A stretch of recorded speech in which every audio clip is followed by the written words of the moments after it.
If you've considered doing a digital detox, but you've been a little squeamish about doing a longer length digital detox, then this is the perfect challenge for you. Join me for Digital Detox Day. Let's make a difference in your life. Today, we're going to do that by setting your intentions, your personal rules, and your plan for if and when things go wrong. So let's jump in. If you're new here, hello, my name is Jessica. I'm a digital freedom coach. I've been a digital minimalist for 6 years, a life coach for 5 years, and I absolutely love this work. If you've been here before, welcome back. As you can tell, I'm not on my usual space, so sorry that the background isn't the same, and I have ear pods in, so the audio might not be as good as it usually is. Digital Detox Day on September 3rd started in 2022, but it looks like on their website they've kind of gone dark, but I'm still honoring the day because this is a really great challenge for anyone who just wants to try it out, see if they like it, and figure out if they want to do a longer challenge because that's where the really big benefits come in. But you can still see a glimpse of those benefits by doing a day and seeing if you can really maintain the rules you're setting in place for a longer period of time. And if you're watching this and it's nowhere near September 3rd, that's totally fine. Just pick a day on the calendar right now, pause the video, do it right now, choose a day that you could reasonably do a digital detox day, and then stick to it. You have your date set, and now let's create the plan for it. And then in the next video, we're going to evaluate how your digital detox day went. We're going to take the learning and growth, the problems that came up, solve those so that you can either apply what you learned in your everyday life or you could do a longer digital detox. To start, we're going to set your intentions for the challenge. So go ahead and get a journal or piece of paper, a pen or a pencil, whatever you like to write with. Maybe it's colorful markers. I do that sometimes. It's really fun. You can pause for each of the questions so you can take time to answer them. The first question is very broad and it's just, what do I value? And if you want a little guidance around this question, you can ask yourself, what do you value in the different areas of your life? Personally, emotionally, in your relationships, career, spiritually, health-wise, and creatively. And then you can ask yourself, which of those categories do I value most? Once you've answered that question, ask yourself, when I reach for technology, what am I actually wanting? What am I actually looking for? For example, if you're someone who checks your phone incessantly, you might be looking for connection. Now take a look at that list of things that you reach for technology for. For example, if you do a lot of online shopping, are you seeking to feel better when you're overwhelmed? And ask yourself, how could I get that without doing that habit? So if you're seeking to not feel overwhelmed, what could you do instead?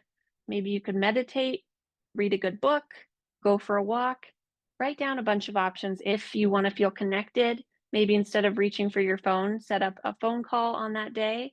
Maybe you could set up a coffee chat with a friend. Maybe you could set up a date night with your partner. Write down all of the options. Now I want you to go through and circle the top things that really matter the most to you. Circle the thing you value the most. Circle the habit, the tech habit that's bothering you the most. And circle the thing that you want to do the most that you could do instead of that tech habit.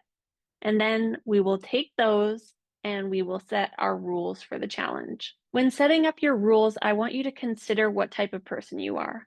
Are you someone who loves a really challenging goal that's hard, that you know it's going to be hard, you like the grit, you like to push yourself to the edge? Or are you like me and you like to have small goals because goals that are too big become overwhelming and you give up too early? Depending on which type you are, that's going to decide what type of goals you're setting. If you're someone like me who needs smaller goals and you check your phone every 15 minutes, then having a goal to not check your phone at all for the entire day probably isn't realistic. Figure out a goal that matches the size that you can handle. If you're someone in the middle, maybe you can check your phone a couple times that day. If you're someone who needs a small goal, maybe once every hour. If you're someone who likes a big, gnarly goal, then maybe you can challenge yourself to not check your phone for the entire day. I want you to come up with a maximum of 3 rules, no more than that, because that is a lot in and of itself. And then I want you to come up with alternatives for each of the rules that you've set. If you have 1 rule, have 1 alternative. If you have 3 rules, have 3 alternatives. This is going to give you alternatives that are more positive that you can do instead of the tech that fulfills the need that technology was fulfilling for you. I also want you to think about something that we talk about a lot on this channel, and that's friction. If your goal is to not check your phone very much, then putting your phone in the same spot you always do isn't going to work because your brain on autopilot is going to reach for your phone. So I want you to create friction by thinking of where you can put your phone or what you can do with your phone that is different than you usually do.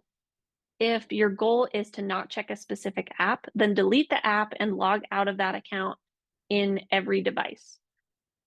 If your goal is to not check your phone, then you're going to want to either put it in a drawer, put it in a lockbox, give it to somebody else, do something that keeps it out of your space where you usually have it. Now I want to talk about a part of the planning process that most people overlook, and that is planning and preparing for setbacks because they are going to happen. We're human, but if you prepare for them, they don't have to be such a big deal.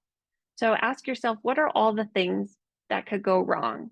Write down things that could prevent that from happening and things that could alleviate the situation if it did happen. And if you haven't already, think about the emotional things that could go wrong because emotions generally are what drive our actions. And if you don't consider the emotions that could come up on that day, you'll be surprised and blindsided when things don't go well. Ask yourself, what are the main negative emotions when you use technology? Is it overwhelm, anxiety, stress, grief, shame, whatever it is? Keep that in mind and see what could you do instead to relieve some of those feelings. Maybe you could go for a walk, read a good book, meditate, take a couple of breaths. You could stretch or call a friend.